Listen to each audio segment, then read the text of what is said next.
I want to bring in former Trump campaign foreign policy advisor Walid Phares with us right now. Walid, good to see you. Thanks very much for joining us.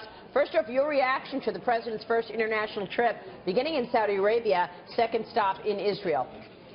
Well, Maria, it has been day after day, historic moment after historic moment. I mean, let me just begin by where he came from, Saudi Arabia, the first flight between, official government flight between Saudi Arabia and Israel. There, he just not met with one leader, King Salman, and that was a very important meeting, bringing together the U.S. and Saudi in a fight against terrorism, in a fight against extremism, but 50 Arab and Muslim leaders with a plan that would form a intervention force against terrorism, a plan to isolate the terror backed by the Iranians, and many other issues, including obviously the huge package of agreements, financial agreements between the U.S. and Saudi. But what we're seeing right now on the screen is the second chapter.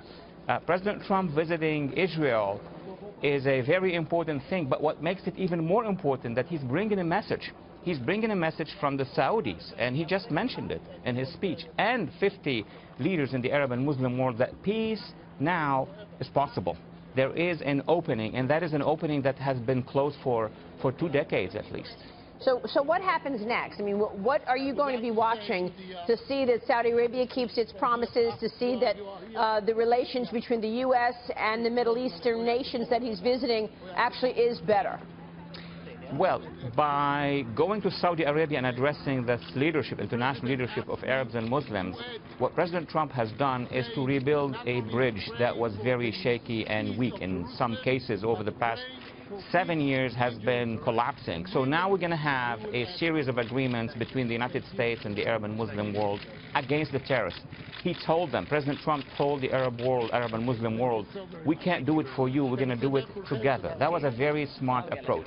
One of the byproducts of that new U.S. Arab-Muslim agreement is that they, i.e. the Arab Muslim leaders, are going to put pressure to make sure that Palestinians, on the one hand, and we with the Israelis, the Americans and Israelis, are going to come together and try to find a breakthrough as fast as possible, because the Iranians, Hezbollah, Hamas, and the other radicals are not happy with this situation.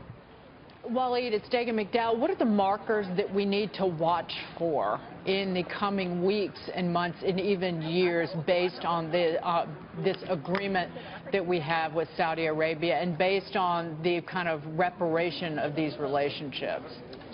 Well, number one, I would look at more trips, more journeys, more visits coming from the region. We're going to see more of those. And we're going to see also the formation of that rapid deployment force, which is going to be the measurement. I mean, if the Arabs will help us in Syria, remember, we are on a campaign against ISIS. We need to have local forces, Syrian Sunni forces, and now we possibly would have this stabilization force by the Arabs.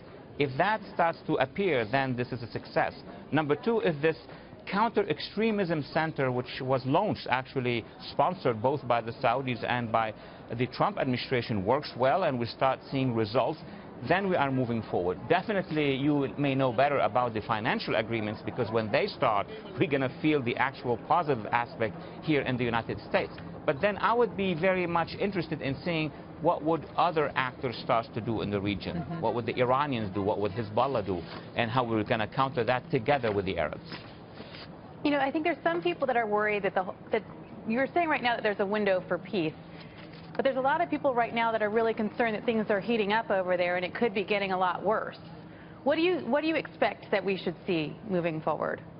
No, they're right. I mean, the other side is going to try to sink this project. I mean, no doubt about it. What Hezbollah and Hamas are going to try to do is to try to push the region for further confrontation. We need to be very aware of that. What the Iranians will try to do is to take advantage of the moment to start a warfare situation in Syria, for example, to stop us from achieving the goal of liberating Raqqa or other areas. Same thing in Iraq. The other side will try. But just by having this Arab-Muslim alliance, which is significant, which could put together a lot of resources working with us. And let me add one more thing. President Trump is going to the Vatican. He will be conducting discussions there. But more importantly, he will be addressing NATO. So now he has been part of forming this alliance with 50 Arab and Muslim states, and now he's going to Brussels to consolidate the alliance with our Western partners. I think what we're going to see within 1 week is the formation of the widest alliance against terrorism ever there. Yeah, it's really interesting to see that the president is speaking to Muslims, Christians, and Jews as well on this trip. Let me ask you about some of the deals that he has closed. On Saturday, the president closed one of the largest weapons sale in history. This is a $110 billion arms deal with Saudi Arabia. It includes tanks, artillery, the THAAD missile defense system, and the Black Hawk helicopters. In a statement, here's what the White House said, quote, "This package of defense equipment and services support the long-term security of Saudi Arabia and the Gulf region in the face of Iranian threats, while also bolstering the kingdom's ability to contribute to counter-terrorism operations across the region, reducing the burden on the U.S. military to conduct those operations." Walid, what did you make of this deal that the president was able to sign while in Saudi Arabia? The last sentence is the most important one, is that this is going to reduce our contribution in some areas and allow us to increase it in other areas. Let me put the big context. Why the Saudis do need that much of a big deal and, of course, all these equipment?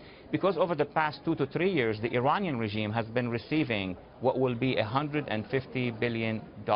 What are they doing with this money? They are buying the most advanced weapons from Russia, the anti-aircraft, the long-range missiles. They are on a journey to become a superpower. That's what they want to be in the region. And who are they threatening? They are threatening the Saudis, the Yemenis, the Emiratis, and others.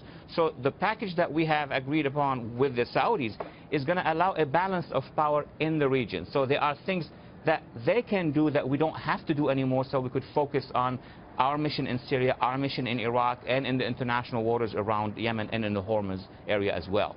And the Saudis also committing money to an infrastructure fund, the Blackstone Infrastructure Fund, to put $20 billion in that fund to actually participate in perhaps owning of public projects like airports, roads, bridges.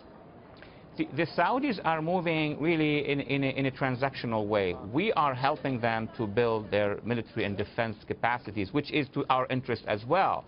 And they are also, participating in our efforts to stabilize the economy here.